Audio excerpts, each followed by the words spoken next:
35세가 넘으면 취업이 불가능하다고요? 말도 안 돼요. 세계 2위 경제 대국 중국에서 35세의 저주라는 충격적인 현상이 일어나고 있습니다. 한때 끝없는 성장의 상징이었던 중국 경제가 심각한 위기에 직면한 것인데요. 특히 젊은 층의 실업 문제가 심각해지면서 사회 전반에 불안감이 퍼지고 있습니다. 게다가 혁신과 번영의 상징이었던 선전의 거리가 낯선 모습으로 변해가고 있습니다. 화웨이와 DJI 같은 글로벌 기업들의 본사가 있는 이 도시는 얼마 전까지 중국 경제의 미래였습니다. 하지만 지금 그 화려했던 거리에는 노숙자들의 한숨 소리만이 가득합니다. 세계의 공장이자 혁신의 중심지로 불리던 중국. 그러나 최근 외국 기업들이 줄지어 중국을 떠나면서 경제의 근간이 흔들리고 있다고 합니다. 선전뿐만이 아닙니다. 베이징, 상하이, 광저우 등 중국 전역에서 비슷한 상황이 벌어지고 있는데요. 하지만 문제는 여기서 그치지 않습니다. 제조업과 IT 산업뿐만 아니라 관광 산업도 큰 타격을 받고 있는 상황입니다. 만리장성, 자금성 등 세계적인 관광지를 보유한 중국이지만 최근 외국인 관광객의 발길이 뚝 끊겼다고 합니다. 국가 안보 문제 등으로 인해 다른 나라들이 중국 여행을 기피하면서 생긴 현상인데요. 관광 대국을 꿈꾸던 중국의 야심찬 계획에 제동이 걸린 모양새입니다. 한 중국 여성은 소셜미디어를 통해 매일 밤늦게까지 일했어요. 주말에도 회사에 나갔죠. 하지만 돌아온 건 차가운 해고 통보뿐이었습니다. 집과 직장을 모두 잃고 절규하는 그녀의 이야기는 현재 중국의 암울한 현실을 여실히 보여주고 있습니다. 이러한 총체적 난국 속에서 중국 정부의 대응은 어떨까요? 놀랍게도 그들은 이 위기를 숨기는데 급급한 모습입니다. 중국 경제의 위기를 언급하는 것만으로도 처벌받을 수 있다고 합니다. 세계 2위의 경제 대국이라는 이미지를 지키기 위해 안간힘을 쓰는 모습이지만 그 속내는 이미 골마가고 있는 듯합니다. 중국에는 더 이상 희망이 없습니다. 이 한마디가 현재 중국의 상황을 가장 잘 대변하고 있는 것 같습니다. 하지만 이것이 과연 중국만의 문제일까요? 세계 경제의 큰 축인 중국의 위기는 결국 글로벌 경제 전반에 영향을 미칠 수밖에 없습니다. 특히 한국, 일본 등 아시아 국가들과 미국 등 주요 교역국들은 이미 그 여파를 실감하고 있다고 합니다. 과연 중국 경제는 회복될 수 있을까요? 그리고 이 위기가 우리의 일상에는 어떤 영향을 미치게 될까요? 중국 현지를 직접 취재한 미국 기자의 이야기, 지금 시작합니다. 잠깐만요. 1초면 가능한 좋아요 버튼을 눌러주시면 영상 제작에 큰 힘이 됩니다. 안녕하세요. 저는 미국에서 경제부 기자로 일하고 있는 켈리라고 합니다. 저는 국제파트에서 일하기 때문에 세계의 여러 경제 상황들을 조사하고 현지에 가서 취재를 하기도 해요. 하나의 일이 주어지면 끝까지 파고드는 성격 때문에 직장 내에서도 지독한 워커홀릭이라는 별명을 가지고 있답니다. 그래서 그런지 늘 큰 사건의 현장에 있곤 하는데 이번에도 그랬죠. 최근 중국 경제에 대한 우려의 목소리가 커지고 있었어요. 특히 젊은 층의 실업 문제가 심각하다는 소식이 들려왔는데 저는 이 문제에 대해 깊이 파고들고 싶었어요. 켈리, 중국 경제 상황에 대해 어떻게 생각해? 편집장의 질문에 저는 고개를 들었어요. 최근 자료들을 보면 심상치 않아 보여요. 특히 청년 실업률이 급증하고 있더라고요. 그렇다면 현장에 가서 직접 취재해보는 게 어때? 편집장의 제안에 저는 눈을 크게 떴어요. 중국 현지 취재라니. 이건 정말 큰 기회였죠. 정말 제가 가도 될까요? 자네라면 충분히 해낼 수 있을 거야. 특히 최근 젊은 층 실업 문제. 현장의 목소리를 가서 한번 들어봐. 저는 망설임 없이 승낙했어요. 이런 기회가 쉽게 오지 않는다는 걸 알고 있었거든요. 비행기에 올라 창밖을 내다보며 생각에 잠겼어요. 중국, 세계 2위의 경제 대국. 하지만 최근 들어 성장세가 둔화되고 있다는 소식이 들려왔죠. 과연 어떤 모습일까 궁금증이 커져갔어요. 10시간의 비행 끝에 상하이 공항에 도착했어요. 공항을 빠져나오자마자 습한 공기가 느껴졌죠. 상하이의 후덥지근한 날씨에 인상을 찌푸리고 있을 때 현지 가이드인 샤오펑 씨가 저를 맞이했어요. 40대 초반으로 보이는 남성이었는데 얼굴에 피곤한 기색이 역력했죠. 차에 오르자 샤오펑 씨가 입을 열었어요. 켈리 씨, 혹시 35세의 저주라는 말 들어보셨나요? 35세의 저주요. 무슨 뜻인가요? 여기 중국에서는 35살이 넘으면 취업이 거의 불가능해지는 현상을 말해요. 제 나이가 지금 41살인데 솔직히 불안하네요. 샤오펑 씨의 말에 저는 깜짝 놀랐어요. 불과 40대 초반인데 어렵다니 믿기 힘든 얘기였거든요. 그게 정말인가요? 왜 그런 현상이 일어나는 거죠? 젊은 인력을 선호하는 기업 문화 때문이에요. 35세 이상이면 늙었다고 생각하죠. 게다가 최근 경기가 안 좋아지면서 기업들이 인건비를 줄이려고 해요. 샤오펑 씨의 설명을 들으며 저는 이번 취재의 중요성을 다시 한번 실감했어요. 이건 단순한 경제 문제가 아니라 사회 전반의 문제였으니까요. 호텔에 도착해 짐을 풀고 나서 저는 바로 취재 준비에 들어갔어요. 첫 번째 인터뷰 대상은 중국의 대표적인 IT 기업인 콰이쇼우에서 일하는 거밍 씨였죠. 다음 날 아침, 저는 일찍 일어나 콰이쇼우 본사로 향했어요. 화려한 고층 빌딩 앞에 서니 중국의 경제 발전이 실감나는 동시에 샤오펑 씨의 말이 떠올랐어요. 과연 이 화려한 외관 뒤에 숨겨진 진실은 무엇일까? 거밍 씨와의 인터뷰는 충격적이었어요. 저는 내년이면 35살이에요. 솔직히 매일이 불안해요. 언제 해고될지 모른다는 불안감이 있어요. 실제로 최근에 35세가 넘은 동료들이 대거 해고됐거든요. 그의 말에 저는 할 말을 잃었어요. 단지 나이 때문에 실력 있는 직원들이 잘린다는 사실이 믿기지 않았죠. 35살이면 이제 막 회사에서 날아다녀야 하는데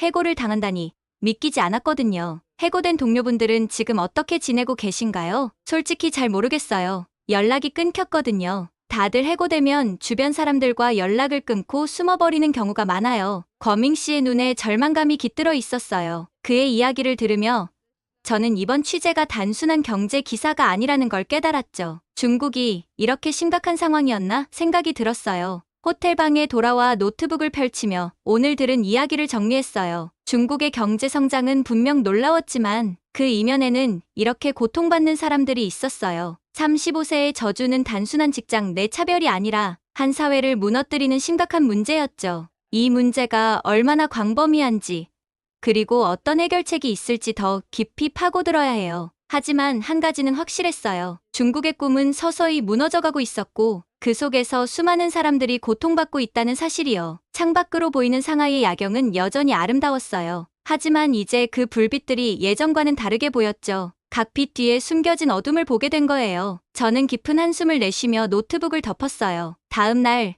저는 일찍 일어나 상하이의 거리로 나섰어요. 아침 일찍부터 사람들로 북적이는 거리를 보며 여전히 활기찬 중국의 모습을 볼 수 있을 거라 기대했지만 현실은 달랐어요. 거리를 걸으며 눈에 띈 것은 폐업 홍보가 붙은 상점들이었어요. 한 블록을 걸으며 셋, 넷, 다섯 점점 그 수를 세는 것이 무의미해졌어요. 상하이 같은 대도시에서조차 이런 광경을 목격하다니 충격이었죠. 저는 상하이의 한 빅테크 기업을 찾았어요. 거밍 씨의 소개로 그의 동료 제나 씨를 만날 수 있었죠. 제나 씨는 회사 근처 조용한 카페에서 저를 맞이했어요. 솔직히 말씀드리면 지금 회사 분위기가 심상치 않아요. 정부의 규제는 점점 강화되고 있고 해외 투자는 줄어들고 있어요. 회사는 살아남기 위해 인원 감축을 고려하고 있죠. 제나 씨의 목소리에는 불안감이 묻어났어요. 특히 30대 중반 이상의 직원들이 타깃이 되고 있어요. 몸값은 높지만 새로운 기술 습득은 느리다는 이유로요. 하지만 이건 핑계에 불과해요. 단순히 비용을 줄이기 위한 방편일 뿐이죠. 그의 말을 들으며 저는 이 문제가 얼마나 광범위한지 실감했어요. 중국의 핵심 산업인 IT 분야에서조차 이런 일이 벌어지고 있다니 말이에요. 해고된 동료들은 어떻게 되나요? 제가 물었어요. 대부분 재취업에 실패하고 있어요. 일부는 작은 사업을 시작하지만 경기가 좋지 않아 성공하기 힘들죠. 심지어 일부는 해외 미립국을 시도한다는 소문도 있어요. 제나 씨의 말에 저는 충격을 받았어요. 상황이 이 정도로 심각한 줄 몰랐거든요. 다음 날, 저는 상하이의 한 주거단지를 찾았어요. 이곳은 한때 중산층의 전형적인 모습을 볼 수 있는 곳이었다고 해요. 하지만 지금의 모습은 달랐어요. 주차장에는 먼지 쌓인 차들이 눈에 띄었고 곳곳에 금매 전단지가 붙어 있었어요. 단지 관리인 왕 씨를 만나 이야기를 나눴죠. 왕 씨의 말에 따르면 이곳은 1년 전만 해도 활기가 넘쳤지만 지금은 많은 집이 비어 있다고 해요. 그리고 일부 주민들은 한국이나 미국으로 떠나려 한다고 했어요. 하지만 그건 일부 이야기일 뿐이에요. 대부분의 사람들은 그럴 여유조차 없어요. 그저 하루하루 버티며 살아가고 있죠. 주거단지를 나오며 저는 중국 경제의 실상을 피부로 느낄 수 있었어요. 겉으로는 여전히 화려해 보이는 상하이였지만 그 이면에는 깊은 상처가 자리 잡고 있었던 거예요. 그날 저녁, 저는 한 카페에서 더롱 씨를 만났어요. 그는 최근 한국으로의 이민을 준비 중인 중산층 가장이었죠. 한국으로 가려는 이유가 뭐예요? 더롱 씨는 잠시 생각에 잠기더니 대답했어요. 여러 가지 이유가 있어요. 우선 한국의 생활 수준이 높고 교육 환경도 좋아요. 그리고 무엇보다 정치적 자유가 중국보다 훨씬 크죠. 그의 말에 저는 고개를 끄덕였어요. 실제로 최근 몇 년간 중국인들의 한국 이민이 급증하고 있다는 뉴스를 본 적이 있었거든요. 구체적으로 어떤 점에서 한국의 자유가 더 크다고 느끼세요? 중국에서는 인터넷 검열이 심해요. SNS도 마음대로 사용할 수 없고 정부를 비판하는 글은 쓰기도 어렵죠. 하지만 한국에서는 그런 걱정 없이 자유롭게 의견을 표현할 수 있다고 들었어요. 더롱 씨의 말에서 갈망이 느껴졌어요. 그는 계속해서 말을 이어갔어요. 사실 주변에 많은 사람들이 한국 이민을 고려하고 있어요. 정치적 압박감에서 벗어나 자유롭게 살 수 있다는 점이 가장 큰 매력이에요. 저는 궁금증이 생겼어요. 그런데 모든 사람이 쉽게 이민할 수 있는 건 아닐 텐데.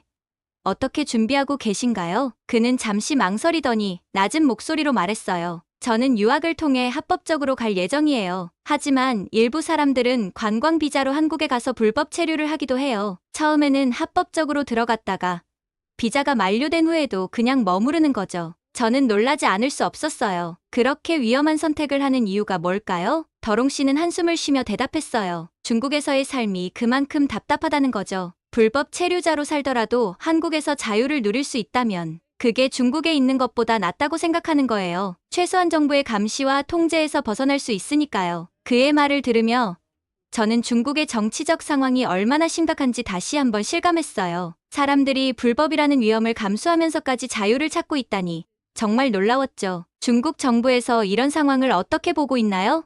제가 물었어요. 공식적으로는 이런 문제가 없다고 하죠. 하지만 실제로는 해외로 떠나는 사람들을 막으려고 여러 가지 조치를 취하고 있어요. 여권 발급을 어렵게 한다거나 해외 송금을 제한하는 등의 방법으로요. 더롱 씨의 이야기를 들으며 저는 중국의 현실이 얼마나 답답한지 다시 한번 깨달았어요. 경제적인 이유뿐만 아니라 정치적 자유를 찾아 떠나는 사람들, 그리고 그들을 막으려는 정부의 노력까지, 이것이 바로 현대 중국의 모순된 모습이었던 거예요. 다음 날, 저는 상하이 외곽의 한 허름한 찻집에서 저는 익명을 요구한 한 남성과 만나 충격적인 이야기를 들을 수 있었어요. 그는 미립국 브로커였죠. 요즘 미국행 문의가 폭주하고 있어요. 그가 작은 목소리로 말했어요. 대부분 30대 후반에서 40대 초반의 사람들이에요. 중국에서 더 이상 희망이 없다고 생각하는 사람들이죠. 그의 말에 따르면 미국으로 가는 방법은 다양했어요. 멕시코를 거쳐 육로로 국경을 넘는 방법부터 컨테이너 선에 몰래 타는 방법까지 있었죠. 위험하지 않냐는 저의 물음에 브로커는 대답했어요. 물론 위험하지만 이 사람들에겐 선택의 여지가 없어요. 중국에 남아있는 것보다 나은 선택이라고 생각하는 거죠. 실제로 성공하는 비율은 얼마나 돼요? 정확한 숫자는 말하기 어렵지만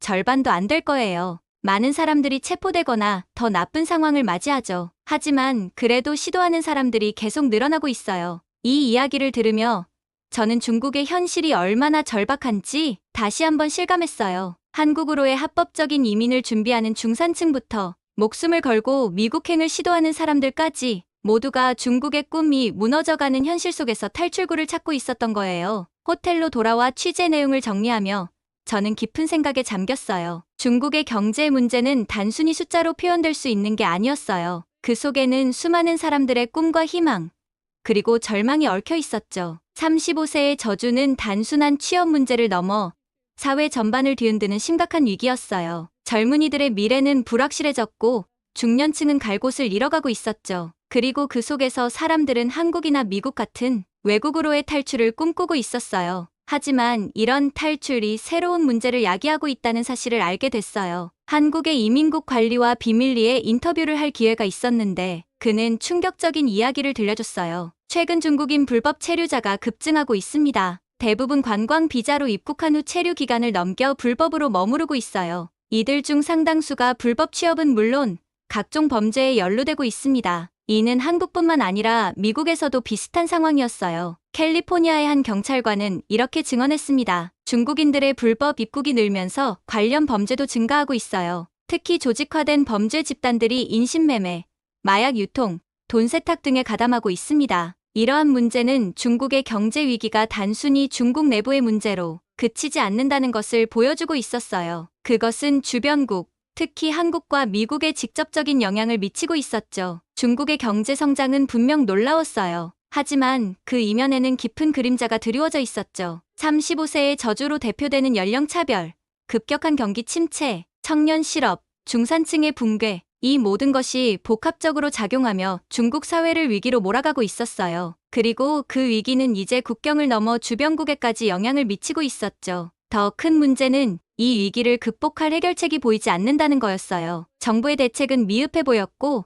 사회 전반에 퍼진 불신과 절망감은 쉽게 해소되지 않을 것 같았죠. 오히려 중국 정부는 이러한 문제를 숨기려 하고 있었어요. 한 중국 관리는 임명을 요구하며 이렇게 말했어요. 정부 내부에서는 해외 이주가 국내 실업 문제를 해결하는 한 방법이라고 보고 있어요. 물론 공식적으로는 불법 체류를 반대하지만 실제로는 이를 막기 위한 노력을 거의 하지 않고 있죠. 이는 결국 중국의 경제 문제와 사회 문제를 주변국에 전가하는 결과를 낳고 있었어요. 모든 취재를 마치고 돌아가는 비행기 안에서 저는 창밖으로 점점 작아지는 중국 대륙을 바라보았어요. 그 광활한 땅에서 목격한 현실이 머릿속을 맴돌았죠. 중국의 위기는 단순히 국경 안에 갇힌 문제가 아니었어요. 그것은 마치 보이지 않는 실처럼 이미 세계 곳곳으로 뻗어나가고 있었습니다. 노트북을 펼치며 저는 이번 기사의 방향을 결정했어요. 단순히 경제 지표나 정치적 분석을 나열하는 것이 아니라 이 위기가 어떻게 우리 모두의 일상에 스며들고 있는지 보여주고 싶었습니다.